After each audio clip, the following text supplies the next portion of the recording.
So guys, today back for another video on the channel. Today we're here for the Newcastle United vs West Ham player ratings. It was an interesting game to say the least, but if you haven't watched the reaction already, I button at the top, make sure to go and watch that video. Anyways, we'll go through each player 1 to 10 and say my player ratings. Make sure to leave a like, lads, subscribe to the channel if you haven't already. It would mean a lot if you could do so. I've been uploading daily for like a long time. I then upload on Saturday because I've done all my videos for the week. But next week we've got the Man City game and then we've got the Watford game on the Saturday. So next week's it's going to be a busy week ahead and I'm still making these videos coming out. So it would mean a lot if you could leave a like and subscribe to the channel. But anyways, we'll start off with my player ratings and we'll start off with the goalkeeper, Motm. So Motm, yes, he did concede 2 goals. None of them were his fault. And he actually had to do something in the last 2 games. Bournemouth and Villa, he didn't have to do much in the Premier League. And then today, he had to make a couple of good saves and he really did.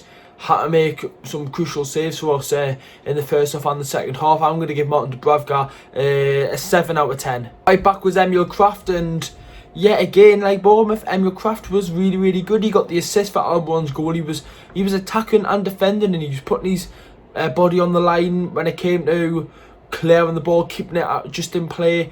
Little stuff like that won't be seen and won't be overlooked by many fans. But I recognise that for Emil Kraft today. He's a top grafter. I'm going to give Emil Kraft an 8 out of 10 today. Centre backs Jamal Lascelles, and that's Jamal Lascelles' worst performance this season, to say the least. He was not great whatsoever. The first goal, embarrassing. As a captain and Premier League centre half, you can't clear your lines.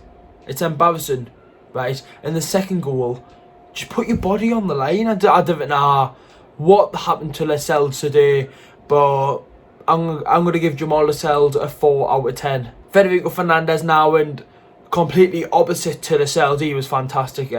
Fernandez getting stuck in, his playmaking was so unreal today, man. He just analyses the game so well, and to have an experienced centre half like that, it does really help the likes of Lascelles, because obviously Lascelles he's experienced now, but he's still a little bit younger than Fernandez. Fernandez is getting to his age, but he knows the game extremely well, and that's why he plays for Argentina. That's why he played for the likes of Napoli. Fernandez was great today. I'm going to give Fernandez an 8 out of 10. Javier Manquillo in left back now. I was thinking Danny Rose would play. I think Danny Rose will play on Wednesday. Javier Manquillo's played in the left wing, in the left back position in the last 2 games, and he hasn't been fantastic, but he hasn't been bad whatsoever. I'm going to give Javier Manquillo a 6 out of 10. Midfield now, we will do Jonjo Shelvey, who got the goal. He was making some good passing. Yeah, there's a couple of times where the passing wasn't great, but Jonjo Shelvey, he got us back in the game, and it just shows his character and his desire for the football club to get right up that field, and he looks good going forward. That's how he's got 6 Premier League goals this season. 6 as a CDM. He's never played calm. He goes up when he needs to. 6 Premier League goals is fantastic, and it gets unnoticed from like the top 6 fans like Manchester United will look at Bruno Fernandez and Paul Pogba making these unreal passes left, right and centre. But when Jonjo Shelvey does it, no one really talks about it, and Jonjo Shelvey needs a lot more credit. I'm going to give Jonjo Shelvey a 9 out of 10 today. I think he got man of the match as well from Sky Sports and Premier League. He might have I'm pretty sure when I look at the team lineup, whether it's the king of the match thing, I think it's called, it was Jonjo Shelvey. Now, I do agree with that, with Jonjo Shelvey getting man of the match as well with one of our player. Jonjo Shelvey, 9 out of 10. Now doing Isaac Hayden, he had to get substituted in the first half for Nabil Bentaleb. Hayden, though, it's actually nice to see him have a fresh trim rather than this massive afro on his head, but I think Hayden puts his body on the line for everything for this football club, and he did yet again today. Obviously, he's an Arsenal lad, he wanted to beat West Ham, and unfortunately we didn't, but it was sad to see him come off injured. Would he have started on Wednesday anyways? Probably not, just because of the rotation, considering it's Man City away. But Hayden, I'm going to have to give Hayden a 7 out of 10. Moving on to the attacking players now, we will do Alain Saint-Maximin. Alain Saint-Maximin wasn't like a 10 out of 10 performance today, but he was still causing problems for the West Ham defenders. Him and Joe Linton keep swapping the sides, which is good, but it can also be a downfall because a player sort of gets used to that right hand side and he can tear a defender apart. Thank God West Ham didn't have Pablo Zabaleta playing, because if Maximin had Pablo Zabaleta on him, Paul would have been like what happened last time, which should have been about 5-0 up at half time. But and that's it, Maximin. It was a good performance by him. It wasn't his best, but I'm still going to give him a 7 out of 10. Joe Linton now on the left hand side. I thought Joe Linton did do good. He wasn't terrible, but he still tried to create stuff. There's a couple of times where he just looks more calm on that left hand side, and he doesn't panic as much. Striker, when he gets the ball, he panics because he's got to hold it up. It's not his gameplay. He doesn't like hold the ball up, and he's trying to hold it up, and he has no support with him. When he's on that side, he's still getting support from the other players, and it is good to see Joe Linton get a little bit of confidence and growing into the Premier League. I'll give Joe Linton today a 7 out of 10. Now moving on to the goal scorer and the main man, Miguel Almiron. It was a fantastic goal, great build-up play, a great little finish, and Almiron's work rate today was fantastic. There's a couple of times where he tries to do these little flicks and little dummies and that. Sometimes it works, sometimes it doesn't. When he doesn't too much, the defender sort of realises what you're trying to do. But Almiron today was fantastic. He's getting a 9 out of 10. Superb. And moving on to the striker, Dwight Gale. And Dwight Gale, he came off, didn't he? I think I came off from Matt Ritchie.